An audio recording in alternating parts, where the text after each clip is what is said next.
बिहार की राजनीति में पिछले 2 साल ऐसा उठापटक हुआ कि आम आदमी भी अब नेता से ज्यादा एक्सपर्ट विश्लेषक बन चुका है। कभी सरकार गिरती, कभी बनती, फिर बहुमत परीक्षण, फिर बगावत, फिर टिकट कटने के बाद नाराजगी। कुल मिलाकर पूरा माहौल ऐसा रहा जैसे कोई वेब सीरीज चल रही हो और हर एपिसोड में नया ट्विस्ट। लेकिन 2025 के चुनाव नतीजे आने के बाद एक चीज सबसे ज्यादा चर्चा में है। बहुमत परीक्षण के समय जो नेता इधर उधर आए गए, जो बगावत करके सत्ता के साथ खड़े हुए, जनता ने आखिर उनके साथ किया क्या? ये सवाल दिलचस्प भी है और जरूरी भी, क्योंकि बिहार की राजनीति में लॉयल्टी से ज्यादा चलता है टाइमिंग। और इस बार किसकी टाइमिंग सही बैठी और किसका दाव उल्टा पड़ गया, यही कहानी सबसे दमदार है। नमस्कार, मैं निशा आपके साथ और आप देख रहे हैं इन खबर। बहुमत परीक्षण के वक्त सबसे पहले चर्चा हुई थी संगीता कुमारी की। मोहनिया जो कि सुरक्षित सीट से आई संगीता तब अचानक भाजपा के साथ खड़ी हो गई और विपक्ष हैरान। लेकिन जनता ने इस कदम को धोखा नहीं कहा, बल्कि 2025 में उन्हें 18,000 से ज्यादा वोटों से जिताकर वापस विधानसभा भेज दिया। मतलब साफ लोगों ने माना कि बहुमत परीक्षण में लिया गया उनका फैसला सिर्फ सत्ता लालच नहीं था, बल्कि वो अपने इलाके की राजनीति को देखते हुए चली थी। दूसरी तरफ मोकामा की नीलम देवी जो अनंत सिंह की वाइफ है, ये तो पूरा अलग ही किस्सा है। बहुमत परीक्षण में जदयू के साथ आने के बाद उनकी राजनीतिक पकड़ और मजबूत हुई। खुद चुनाव नहीं लड़ी, लेकिन अनंत सिंह जो उनके पति हैं, वो जेल में होने के बावजूद 28,000 वोटों से जीत गए। यहाँ जनता का फैसला नेताओं की कहानी से भी बड़ा मैसेज देता है। मोकामा में ब्रांड अनंत अभी भी अमोघ है।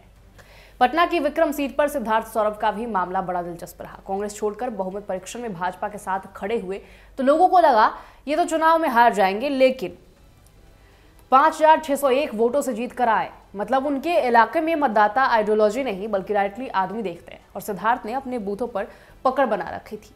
शिवहर के चेतन आनंद ने भी बहुमत परीक्षण के दौरान जदयू का दामन पकड़ा था। टिकट कहीं और मिला, औरंगाबाद के नबीनगर से। काफी मशक्कत चली, कई बार लगा हार जाएंगे, लेकिन आखिरकार एनडीए की लहर में 112 वोट से ही सही, लेकिन जीत गए। इतनी पतली जीत की गिनती में दिल की धड़कनें बढ़ती रही, लेकिन आखिर में जीत तो जीत है। भभुआ के भरत बिंद का केस भी ऐसा ही है। राजद छोड़कर भाजपा में आए, टिकट लोजपा का मिला और 24,000 वोटों से जीत गए। लोग कहते हैं कि भरत बिंद अपने इलाके में मेहनती विधायक माने जाते थे। बहुमत परीक्षण में भले ही वो पलट गए हों, लेकिन जनता ने मेहनत का इनाम दिया और चिनारी के मुरारी प्रसाद गौतम कांग्रेस छोड़कर सरकार के साथ आए थे। इस बार लोजपा के टिकट पर 21,000 की शानदार जीत हुई है। यानी जनता ने साफ संदेश दिया और काम किया है तो बहुमत परीक्षण में खड़ा होना पाप नहीं है, चुनाव में इनाम मिलता है। लेकिन कहानी का दूसरा हिस्सा और भी नाटकीय है। हर बागी की किस्मत इतनी चमकती नहीं है। कुछ के लिए ये चुनावी दर्द भरी कहानी बन जाती है। सबसे पहले नाम आता है अलीनगर के मिश्री लाल यादव का। पिछले चुनाव में वीआईपी से जीतकर भाजपा में आए, फिर टिकट बंटवारे में राजद के करीबी भी दिखे।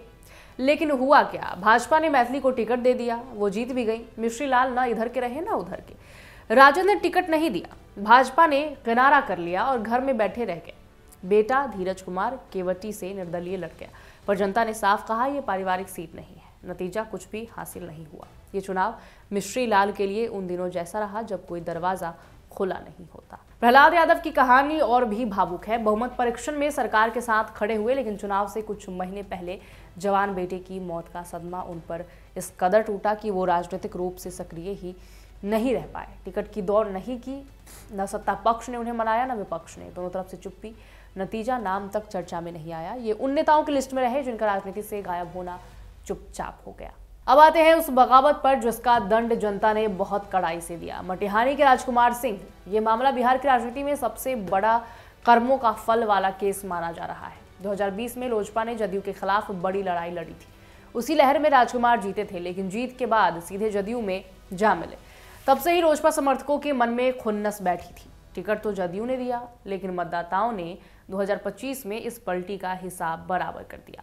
राजद के बोगो सिंह ने उन्हें 5,290 वोटों से हरा दिया। लोग कहते हैं कि मटिहानी में वोटरों ने साफ मैसेज दिया है कि राजनीतिक बिट्रेल की कीमत चुकानी ही पड़ती है। अब आते हैं उन दो नामों पर जिनकी तस्वीरें प्रधानमंत्री के साथ स्टेज पर दिखी और हवा बन गई कि उनका राजनीतिक भविष्य उज्जवल है। नवादा की विभा देवी राजद से जीती थी, लेकिन चुनाव से पहले पीएम के साथ मंच पर दिख गई। राजनीति में ये तस्वीरें संकेत मानी जाती हैं और वही हुआ। जदयू ने टिकट दे दिया और उन्होंने 27,000 की बम्पर लीड से जीत भी ली। यहाँ जनता ने इस कदम को दगाबाजी नहीं माना, बल्कि उन्हें नया मौका दिया। दूसरी तरफ कहानी फिर पलट गई। रजौली के प्रकाश वीर की। वो भी राजद के विधायक थे, पीएम के साथ मंच पर दिखे। हवा बनी कि उन्हें एनडीए से टिकट मिलेगा, लेकिन टिकट नहीं मिला। मजबूरी में तेज प्रताप की पार्टी से चुनाव लड़ा और नतीजा 87,000 वोट से करारी हार मिली। 5वें नंबर पर पहुंच गए। यानी मंच पर दिखना राजनीति में हमेशा फायदा नहीं देता, कभी कभी नुकसान भी कर जाता है। अब इस पूरी उठापटक से एक बात तो बिल्कुल साफ हो गई है, बिहार की जनता अब भावनात्मक, जातीय या पार्टी के नाम पर नहीं बल्कि इंडिविजुअल बिहेवियर पर वोट दे रही है। बहुमत परीक्षण में जो लोग जनता की नजर में अपॉर्चुनिटीज लगे उन्हें हार मिली, जो डेवलपमेंट इमेज या मजबूत ग्राउंड नेटवर्क रखते थे उन्हें जीत मिली। बिहार का वोटर अब ये नहीं देखता कि कौन कहाँ खड़ा है, वो ये देखता है कि कौन कब और क्यों खड़ा हुआ।